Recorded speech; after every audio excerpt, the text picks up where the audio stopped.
President. Order. On my left, I've called Senator Rhiannon. Senator Rhiannon.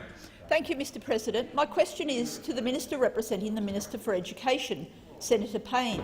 Senator, is it fair that many members of the current Cabinet, including the Prime Minister and the Minister for Education, received their undergraduate university education for free, while your government is planning on increasing student fees for nursing students by an estimated 18%, fees for art students by 60%, and engineering and science students by 55%? And why should registered nurses earning average salaries of $55,000 a year pay an extra $8,500 in interest bills for their degrees? The Minister representing the Minister for Education, Senator Pyne. Thank you very much, Mr President, and I thank Senator Rhiannon for the question. As I said to the Senate yesterday, Mr President, over a number of minutes during a question from Senator McKenzie, what the Australian government is addressing in terms of our higher education system is a very, very important issue of competitiveness, making sure that we can be a world-class tertiary nation, tertiary education nation that takes its rightful place with its universities in their rightful place internationally. What we have done in this budget is to look at key reform issues which have been ignored by those opposite and ignored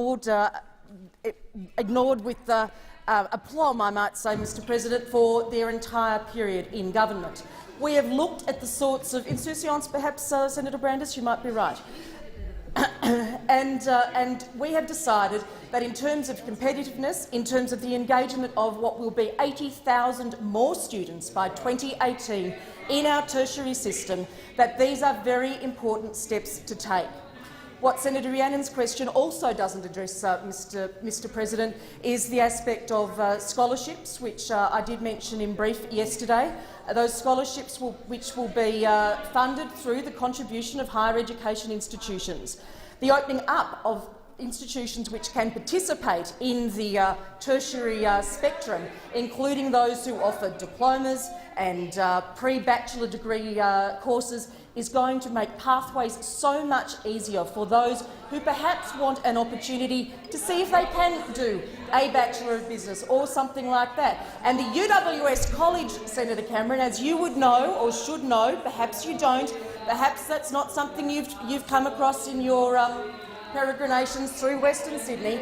The UWS College is a very good example of exactly that sort of thing. It actually establishes an opportunity for students who want— Order.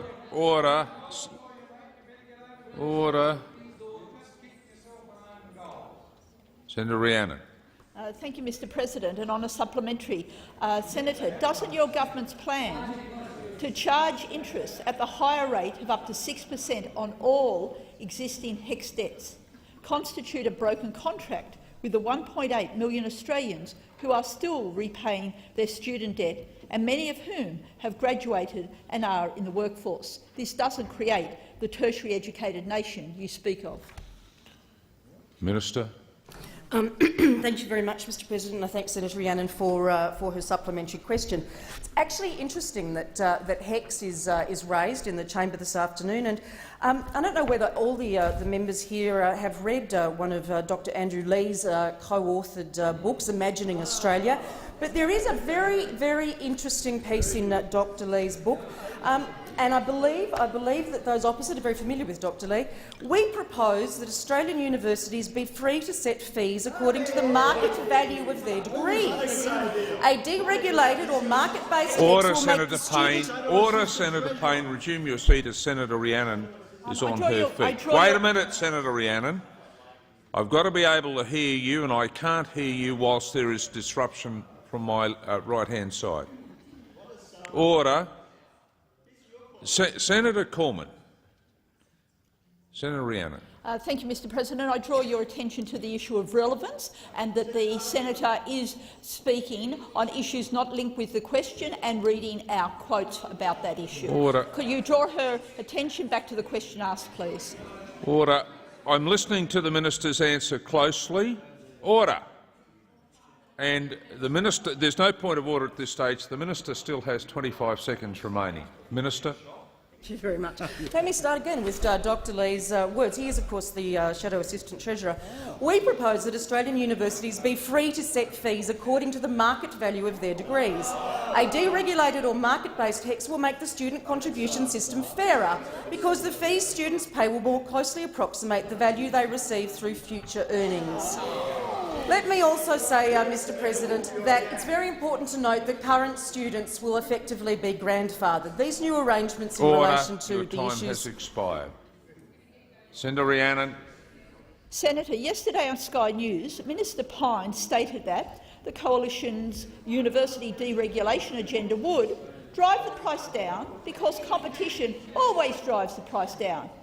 But less than a minute later, the minister stated the prices might go up or they might go down, depending on competition. Senator, which of Minister Pyne's statements is true, and can you explain how prices go up if competition always drives prices down? Order. Order. Minister. Thank you very much, Mr President. And I think what's very important to note is that in a competitive market, some prices go up and some prices go down. And we can be confident that prices, in some cases, we can be confident that some will go down because for the first time ever, the Commonwealth will be supporting all students in all undergraduate courses, from higher education diplomas to bachelor degrees. With 80,000 more students funded for the first time, fees must go down. Competition between universities and colleges is also going to help to prevent fees from rising excessively. We will also, of course, as I mentioned earlier, have our universities and colleges being required to spend $1 in every $5 of additional revenue on Commonwealth scholarships, which will provide support to disadvantaged students. This is a major equity program. The opportunities that will be available to disadvantaged students will be— Time's expired.